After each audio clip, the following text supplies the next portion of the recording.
Good morning student, स्वागत है आप सभी के अपने YouTube channel alpha circle math में।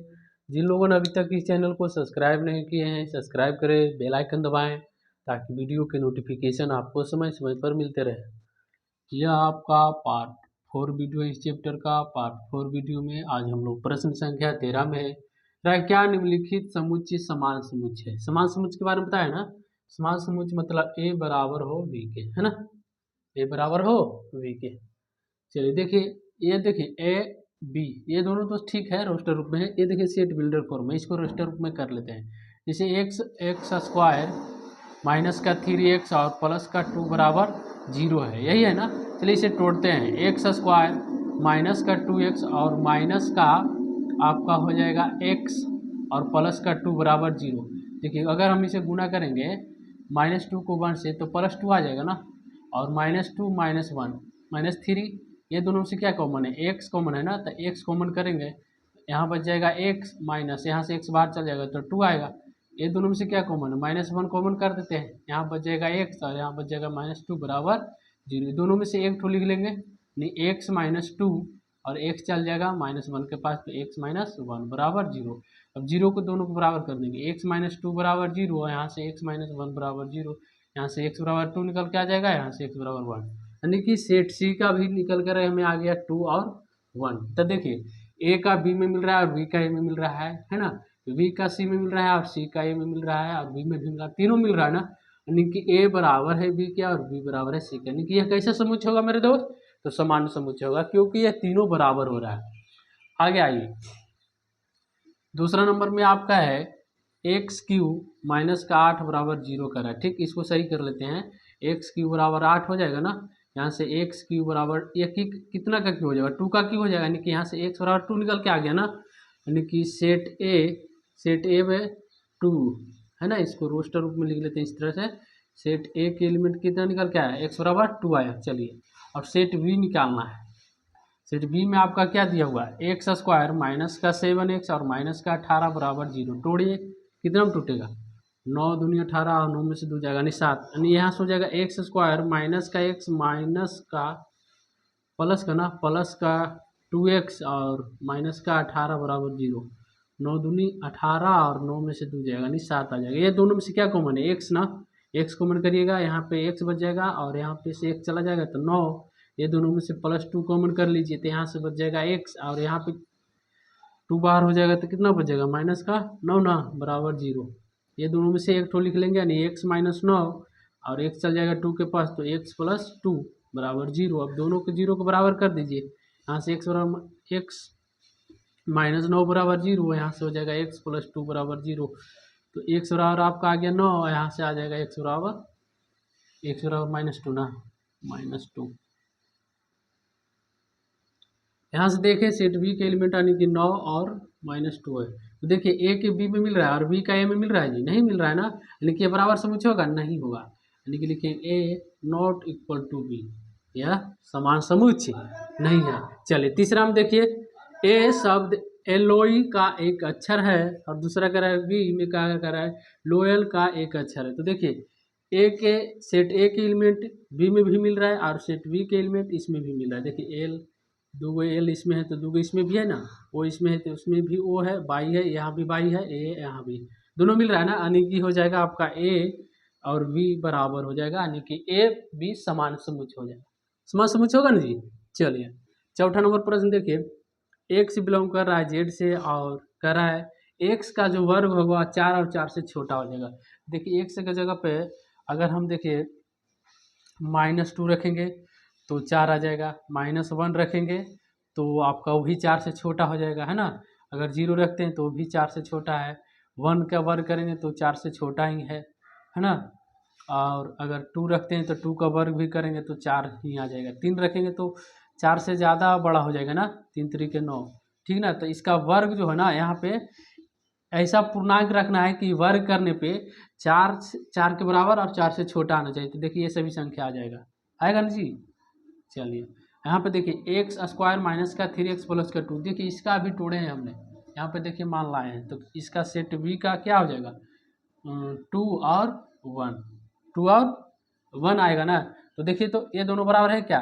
सेट बी का एलिमेंट ए में नहीं मिल रहा है और सेट ए का एलिमेंट बी में नहीं मिल रहा है, यानी ए नॉट इक्वल टू बी, यह समान समुच्चय नहीं होगा। समझ गए? चलिए आगे बढ़ते हैं। नेक्स्ट आपका है 14 नंबर का, निम्नलिखित में कौन अपरिमित समुच्चय है। परिमित समुच्चय के बारे में पूछा जा रहा है, तो हमने बताए थे थ्योरी में परिमित समुच्चय वैसे समुच्चय होते हैं जिसे गिना नहीं जा सके, ठीक है ना, जिनकी गिनती की कोई सीमा नहीं है। अपरिमित समुच्चय, परिमित समुच्चय वह होता है जो जिसकी गिना जा सके, है ना, जिसका सीमा लिमिट हो, उसे हम बोलते हैं परिमित समुच्चय। आइए पहला प्रश्न बोल रहा है एक सच के समानांतर सभी रेखाएं। तो देखिए एक सच के समानांतर आप ढेर सारी रेखा खींच सकते हैं, कितना खींच सकते हैं कोई पता नहीं है ना। यह क्या हो जाएगा? अपरिमित, अपरिमित हो जाएगा।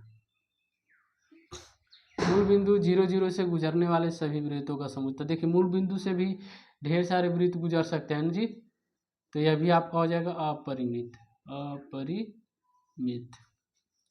100 से बड़ी धन पूर्णांकों का समुच्चय। तो 100 से बड़ी कितना धन पूर्णांक बोला जा रहा है इसके बारे में भी पता नहीं है, तो यह भी आपका हो जाएगा अपरिमित, अपरिमित। प्रकृत संख्याओं का समुच्चय जो 5 का गुणज हो। अब कितना 5 का गुणज हो इसके बारे में तो पूछा नहीं जा रहा है, तो यह भी आपका हो जाएगा अपरिमित, अपरिमित समुच्चय, है ना, अपरिमित समुच्चय। 99 से छोटी अभाज्य संख्याओं का समुच्चय। तो देखिए 99 से छोटी अभाज्य संख्याओं के बारे में बता सकते हैं कि नहीं, तो यह आपका हो जाएगा परिमित, परिमित समुच्चय। एक निश्चित बिंदु से गुजरने वाले रेखाओं का समुच्चय। तो देखिए एक निश्चित बिंदु से रेखा गुजरने वाला तो बहुत सारे हो जाएगा ना, तो यह भी आपका हो जाएगा क्या? अपरिमित, अपरिमित, है ना। आगे बढ़िए। सभी प्राकृतिक संख्याओं का समुच्चय जो 42 को विभाजित करता है। तो आपका ये परिमित हो जाएगा। आप बता सकते हैं 42 को विभाजित करने वाली संख्या बता सकते हैं ना, परिमित। आपका क्या हो जाएगा? परिमित हो जाएगा। 2 हो जाएगा, 7 हो जाएगा, 6 हो जाएगा, है ना, 8 हो जाएगा। ये सभी संख्या क्या है? 42 को विभाजित कर सकते हैं। आगे 8 में देखिए x बिलोंग टू जेड, ठीक ना, x बिलोंग करेगा जेड से यानी पूर्णांक से, और x का जो वैल्यू होगा 6 से बड़ा होगा। अब 6 से बड़ा कितना कह रहा है, ये तो गिना नहीं जा सकता है ना, यानी कि आपका हो जाएगा अपरिमित, अपरिमित समुच्चय। कागुड़िया समझ में आ रहा बा? हैं पंकज, राकेश, मुकेश, ठीक है हाल चाल? चलिए एक हिंदी बोलने वाले सभी भारत के लोग, बताओ जी राकेश, हिंदी बोलने वाले सभी भारत के लोग समुच्चय में है या नहीं, परिमित है या अपरिमित है, बताइए। काजल, काजल बताओ। मुकेश नहीं, ठीक, यहाँ पे आपका हो जाएगा क्या जी? परिमित, परिमित हो जाएगा। आप बता सकते हैं भारत के लोग के हिंदी बोलने वाले, परिमित हो जाएगा ना। पृथ्वी पर रहने वाले जानवरों का समुच्चय, यह भी आपका परिमित हो जाएगा। पृथ्वी पर ही पूछा जा रहा है ना, मंगल ग्रह पे तो नहीं पूछा जा रहा है। ये आपका हो जाएगा परिमित समुच्चय। संख्याओं का समुच्चय जो 5 का गुणज हो। 5 का गुणज अब कितनी संख्याएं हैं इसके बारे में नहीं पूछा जा रहा, तो बहुत सारी संख्या हो सकती है। 5 का गुणज कितना है बता तो सकता था ना, तो आपका हो जाएगा अपरिमित, अपरिमित समुच्चय हो जाएगा। क्या हो जाएगा? अपरिमित समुच्चय। चलिए आगे बढ़ते हैं। तो अगला आपका है 15 नंबर प्रश्न, जिसमें बोला जा रहा है निम्नलिखित दिए गए समुच्चयों में समतुल्य समुच्चयों ने। समतुल्य समुच्चय के बारे में जान रहे हैं? समतुल्य समुच्चय मतलब नंबर ऑफ ए बराबर हो नंबर ऑफ वी के, है ना राकेश, मुकेश, यही होगा ना, निक्की दी, यही होगा ना, नंबर ऑफ ए बराबर नंबर ऑफ वी होगा। तो समतुल्य समुच्चय के लिए यही जानते हैं कि इसमें अवयव नहीं देखा जाता, इसमें अवयवों की संख्या को देखा जाता है। क्या देखा जाता है? अवयवों की संख्या को देखा जाता है। तो एक ठो इसको पहले सही कर लेते हैं। यहाँ देखिए आपका समुच्चय निवार रूप है -5x और +4 बराबर 0 है। तोड़ते हैं इसको, -4x -x और +4 बराबर 0। ये दोनों में से x कॉमन करेंगे तो x -4 हो जाएगा। यहाँ पे -1 कॉमन करेंगे तो x -4 हो जाएगा और बराबर 0। दोनों में से एक लिख लेंगे, x -4, x को 1 के पास भेज दीजिए, x -1 बराबर 0। इतना बराबर 0 कीजिए, x -4 बराबर 0, यहाँ से x -1 बराबर 0, यहाँ से x बराबर 4, यहाँ से x बराबर 1, यानी कि हमने c का निकाल दिए हैं। सेट c में आपका आ जाएगा 4 और 1। चलिए अब बराबर देखते हैं कौन सा बराबर है। इसमें देखिए 4 अक्षर है, इसमें देखिए अभी 4 अक्षर है, इसमें भी देखिए 4 अक्षर है ना जी, लव और वोल्फ। तो देख रहे हैं ए डी ई तीनों बराबर हो जा रहा है ना, ए बराबर डी बराबर ई, तीनों बराबर हो जा रहा है, यानी कि यह समतुल्य समुच्चय है, समतुल्य है ना जी। आगे देखिए, इसमें देखिए 2 अवयवों की संख्या 2 है, इसमें भी अवयवों की संख्या 2 है, यानी कि बी बराबर है सी के, यह भी समतुल्य है, समतुल्य है। तो बस बहुत सिंपल है समतुल्य समुच्चय चुनने के लिए। तो यहाँ पर आपका यह एक्सरसाइज कंप्लीट हुआ। आगे के लिए कुछ थ्योरी देखते हैं। आइए जी, आगे आपका है समुच्चय यानी कि सबसेट। ध्यान से देखिएगा, ए वी दो समुच्चय इस प्रकार हो कि समुच्चय ए का प्रत्येक अवयव समुच्चय वी का भी अवयव हो। समुच्चय ए का प्रत्येक अवयव समुच्चय बी का अवयव हो तो समुच्चय ए समुच्चय वी का उपसमुच्चय कहलाता है। यदि ए समुच्चय वी का उपसमुच्चय हो तो इसे ए सबसेट वी लिखते हैं, ए सबसेट वी लिखते हैं। जैसे कि देखिए इसका एग्जाम्पल समझते हैं। एग्जाम्पल देखिए, सेट ए है जिसके एलिमेंट है 1 2 3 4 है, ठीक। और एक सेट बी है जिसके एलिमेंट है 1 2 3 4 5 6, ठीक ना। चलिए क्या कह रहा है कंडीशन में, ए और बी दो समुच्चय है, ठीक। ए का प्रत्येक अवयव बी का भी अवयव हो, मतलब कि ए का सारे अवयव बी में मिलना चाहिए। 1 2 3 4 मिल रहा है, 1 2 3 4 इसके सारे एलिमेंट बी में मिल रहा है ना, तब ए जो होगा बी का उपसमुच्चय हो जाएगा। समझे बात को। क्या करा, ए का प्रत्येक अवयव बी में मिलना चाहिए, मतलब ए का हर एक एलिमेंट जो है ना वो बी में मिलना चाहिए। देखिए 1 2 3 4 सभी एलिमेंट देख रहे हैं सेट बी में मिल रहा है, तब ए जो होगा ए वी का उपसमुच्चय हो जाएगा। क्या करा, ए समुच्चय वी का उपसमुच्चय कहलाएगा, ए वी का क्या आ जाएगा, सबसेट है। यानी कि इसको कैसे लिखते हैं जी, तो A subset B, A is the subset of B, A B का क्या है जी, सबसेट है। अच्छा, क्या V सबसेट ए हो सकता है, तो नहीं हो सकता। क्यों नहीं हो सकता, देखिए B का सबसेट होने के लिए इसके सारे एलिमेंट ए में मिलना चाहिए, लेकिन देखिए यहाँ तक के एलिमेंट इसमें मिल रहा है लेकिन 4 5 मिल रहा है, इसमें नहीं मिल रहा है, यानी कि लिख सकते हैं V not subset A, V subset नहीं है ए का, V सबसेट नहीं है ए का, क्योंकि इसके सारे एलिमेंट V में मिलना था तब ये जाकर के सबसेट होता ना, लेकिन V का सारे एलिमेंट ए में मिल रहा है जी, नहीं मिल रहा है, तो V ए का सबसेट होगा, नहीं होगा। चलिए एक एग्जांपल और देख लेते हैं। दूसरा देखिए, सेट ए है जिसके एलिमेंट 1 2 3 है, और एक सेट बी है जिसके एलिमेंट है 2 1 3, है ना।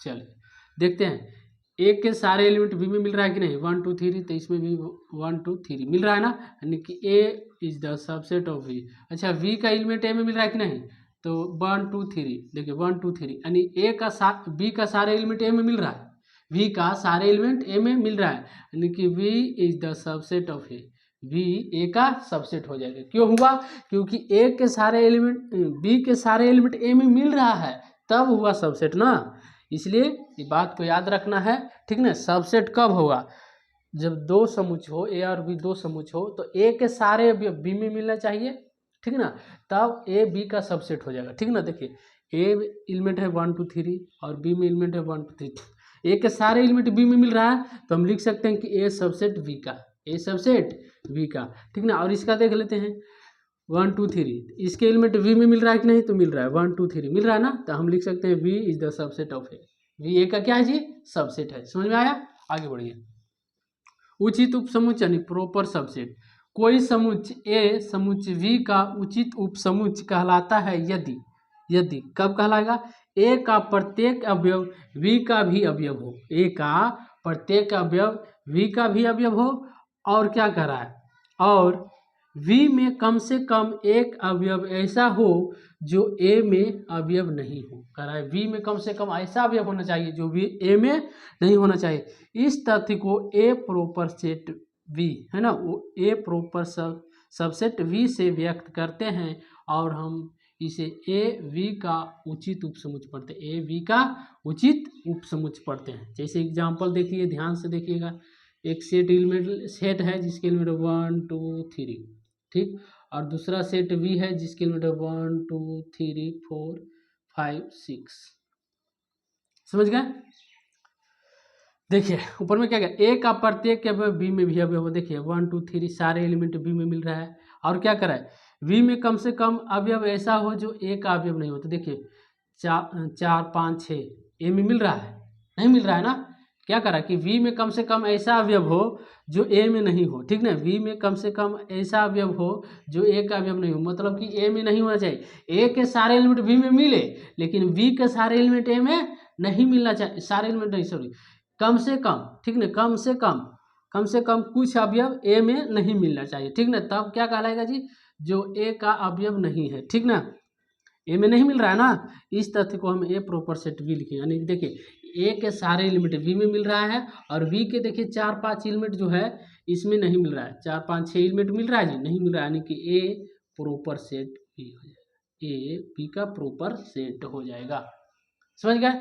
अच्छा, वी ए का प्रॉपर सेट होगा जी, वी ए का प्रॉपर सेट होगा? नहीं होगा। देखिए वी ए का प्रॉपर सेट नहीं होगा। देखिए इसमें देखिए 1 2 3 4, ठीक ना, 5 6, इसके सारे एलिमेंट ए में मिल रहा है? नहीं मिल रहा है ना।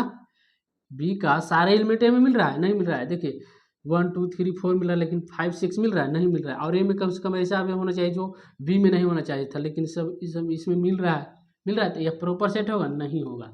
समझ गए? अच्छा, इस सबसेट होगा कि नहीं, सबसेट होगा कि नहीं? देखिए 1 2 3 है, ए के सारे एलिमेंट बी में मिल रहा है, 1 2 3 मिल रहा है ना।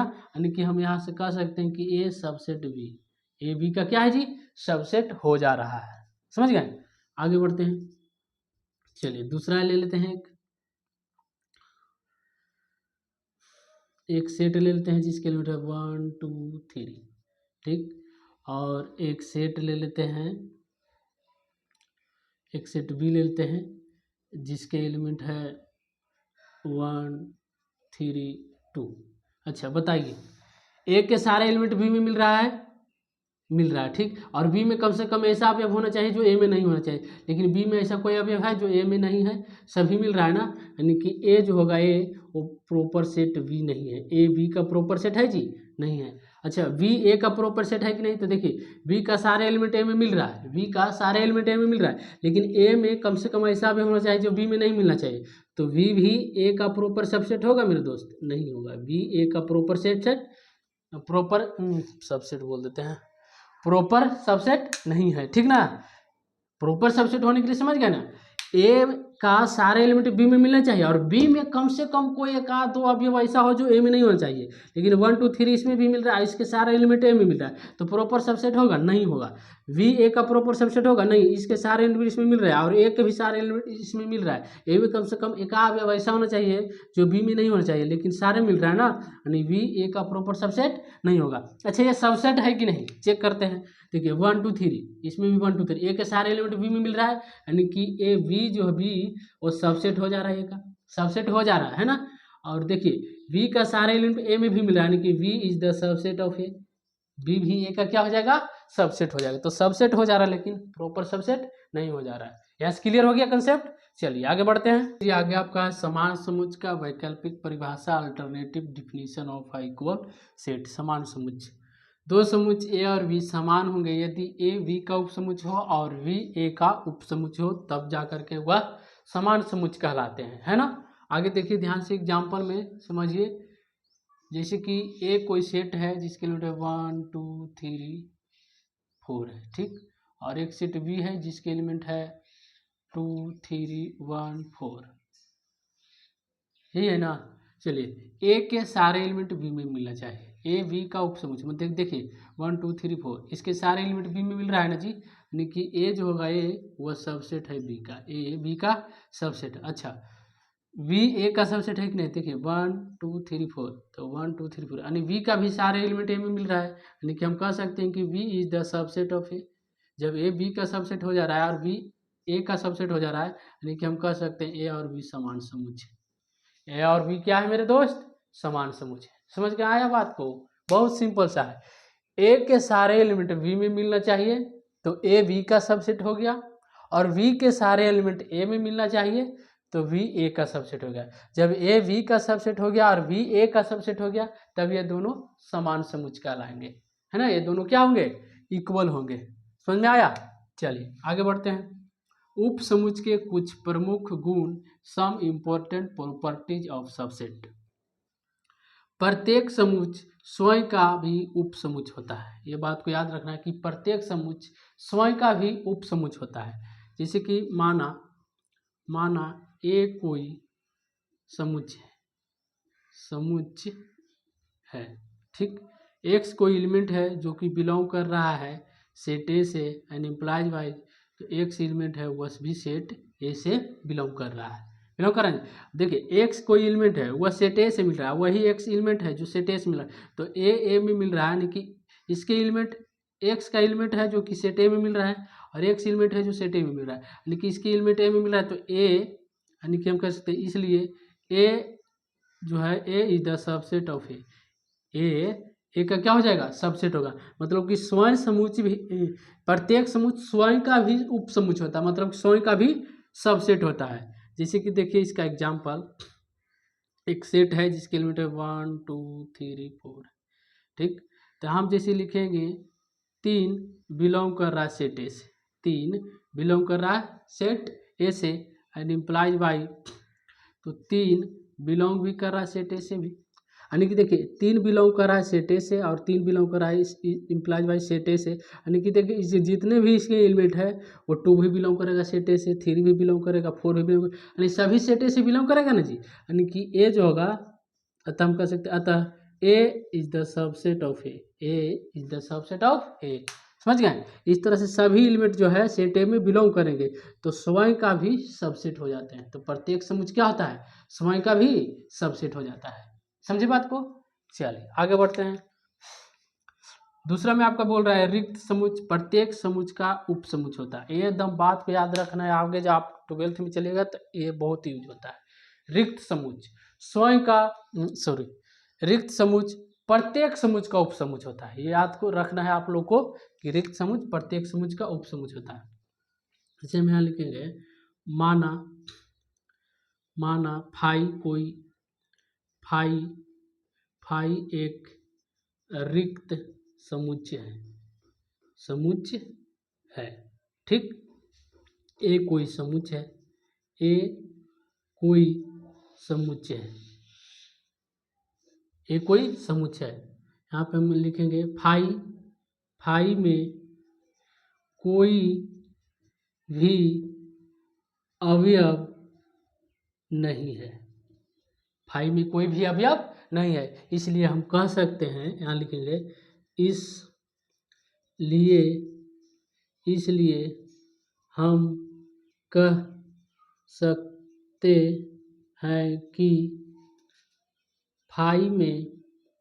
सकते हैं कि फाई में कोई ऐसा अवयव नहीं है जो ए में नहीं है। आप ऐसा नहीं कह सकते हैं, जैसे कि इसलिए हम कह सकते हैं कि फाई में कोई अवयव ऐसा नहीं है जो ए में नहीं है, यानी कि इसलिए हम कह सकते हैं ना जी कि फाई जो होगा, फाई वह सबसेट होगा, ए का फाई सबसेट होगा। देखिए फाई में कोई अवयव नहीं है, तो आप ऐसा नहीं कह सकते हैं ना कि फाई में कोई ऐसा अवयव नहीं है जो ए में नहीं मिल रहा है, आप तो ऐसा नहीं कह सकते हैं। तो फाई जो होगा, फाई वह ए का क्या हो जाएगा मेरे दोस्त, सबसेट हो जाएगा, ठीक ना। तो इसलिए यहाँ से बात को आपको याद रखना है कि रिक्त समुच्च जिसमें नॉन एम्प्टी सेट है ना, जिसमें कोई भी अवयव नहीं होता है, तो फाई जो होता है, फाई वो हर एक समुच्च का उप समुच्च होता है। ये बात को आप लोग को ध्यान में रखना है। समझ में आया। चलिए आगे बढ़ते हैं। तीसरा पॉइंट कर रहा है कोई दो समुच्च ए और बी, ठीक है, के लिए ए का प्रत्येक अवयव बी का अवयव है, ए का प्रत्येक अवयव v का अवयव है और v का प्रत्येक अवयव a का अवयव है, यानी कि आपसे यहाँ पूछा जा रहा है कि a और b बराबर होंगे, a और b बराबर होंगे। इसे यहाँ लिखेंगे माना a सबसेट है v और v सबसेट है a, तो इम्प्लाइज बाई a बराबर है b के, a b के बराबर होंगे। चलिए जैसे मान लीजिए कोई एक्स एलिमेंट है वह बिलोंग कर रहा है सेट ए से, यानी इम्प्लाइज बाई एक्स कोई एलिमेंट है वह सेट बी से बिलोंग करेगा, यानी कि बिलोंग करेगा। चूँकि इसका मतलब है कि ए सबसेट होगा बी के, ए बी का सबसेट होगा तभी ना एक्स बिलोंग कर रहा है सेट ए से और एक्स बिलोंग कर बी से जी। चलिए या एक्स कोई एलिमेंट है वह बिलोंग कर रहा है सेट बी से और एक्स कोई एलिमेंट है वह बिलोंग कर रहा है सेट ए से, यानी कि एक्स बी में मिल रहा है और एक्स ए में मिल रहा है, यानी कि वी ए का सबसेट होगा। चूँकि v is the subset of A B का बी ए का सबसेट होगा ना। तो देखिए एक्स एलिमेंट ए में मिल रहा है और एक्स एलिमेंट बी में मिल रहा है, ठीक, यानी कि चूँकि ए सबसेट होगा बी के, ठीक। उसी तरह से एक्स एलिमेंट है वो बी में मिल रहा है, एक्स एलिमेंट ए में मिल रहा है, ठीक। ऊपर में कह रहा है वी सबसेट होगा एक बी ए का सबसेट है तभी ना एक्स ए बी में मिल रहा है और एक्स ए में भी मिल रहा है, यानी कि हम लिख सकते हैं कि वी सबसेट होगा ए की, यानी कि जब ए बी का सबसेट हो जा रहा है बी ए का सबसेट हो जा रहा है, यानी कि यहाँ से इसलिए ए बराबर होगा बी के, ए बी के बराबर होगा ना जी, है कि नहीं। चलिए 3 नंबर देखते हैं। कोई 3 समुच्च ए बी सी के लिए ए सबसेट बी और बी सबसेट सी, तो करा ए सबसेट होगा सी का। चलिए यहाँ पे दिया हुआ है, क्या दिया है जी, दिया है कि ए सबसेट बी और वी सबसेट सी, ठीक ना। चलिए यहाँ से एक्स कोई एलिमेंट है जो कि बिलोंग कर रहा है सेट ए से एंड इम्प्लाइज बाई, तो एक्स एलिमेंट है वो बी से भी बिलोंग करेगा। चूँकि आपको प्रश्न में कह रहा है कि ए सबसेट है बी का, करा ना मेरे दोस्त, एक्स बिलोंग टू ए तो एक्स बिलोंग करेगा बी से, प्रश्न में कह रहा है ना, यहाँ दिया हुआ है। चूँकि यहाँ पे लिखेंगे दिया है ना, ए सबसेट है बी का तो एक्स ए में भी मिल रहा होगा और एक्स बी में मिल रहा है, यानी कि यहाँ से हो जाएगा x belongs to B and implies by x belongs to C। x B में मिल रहा है तो x C में भी मिलेगा, यानी कि चूंकि दिया हुआ है कि V जो है V वो सबसेट है C का, V सबसेट है C का, दिया हुआ है, ये भी दिया हुआ है ना, यानी कि यहाँ से हो जाएगा x belongs to A and implies by, तो x belongs to C। जब x एलिमेंट है ए में भी मिल रहा है और x एलिमेंट सी में भी मिल रहा है तो ए सी का क्या हो जाएगा, सबसेट हो जाएगा ना, यानी कि यहाँ से लिख सकते हैं अतः a is the subset of C, a is the subset of C, होगा कि नहीं। x कोई एलिमेंट है वह a में भी मिल रहा है और x कोई एलिमेंट है जो कि c में भी मिल रहा है, तो a c का क्या हो जाएगा, सबसेट हो जाएगा कि नहीं। तो यहाँ तक रहने देते हैं, वीडियो काफ़ी लंबा हो रहा है, तो फिर मिलते हैं इसके नेक्स्ट वीडियो में। तो प्लीज़ जिन लोगों ने अभी तक हमारे इस चैनल को सब्सक्राइब नहीं किए हैं, चैनल को सब्सक्राइब कर दीजिए, एक प्यारा सा थम्स अप कर दीजिए और ज़्यादा से ज़्यादा इस वीडियो को अपने दोस्तों में शेयर करें। मेरे दोस्त आप लोग शेयर नहीं करते हैं, ज़्यादा से ज़्यादा वीडियो को शेयर करें, ठीक ना, ताकि और भी पढ़ाई का लाभ उठा सके। आपके जो भी दोस्त हैं, फ्रेंड हैं, है ना, उनके पास ये वीडियो को पहुँचाइए ताकि वो भी पढ़ाई का लाभ उठा सके। ज्ञान को ज़्यादा बांटने से ज़्यादा मिलता है, ठीक ना, ज्ञान को छुपा करके नहीं। कहता है ना कि बांट कर खाने वाला कभी भूखा नहीं रहता और छीन कर खाने वाला के कभी पेट नहीं भरता, ठीक। तो आप लोग ज़्यादा से ज़्यादा वीडियो को फैलाइए, अपने दोस्तों में शेयर करें ताकि वो भी पढ़ाई का लाभ उठा सके। फिर मिलते हैं इसके नेक्स्ट वीडियो में। Thanks for watching the video.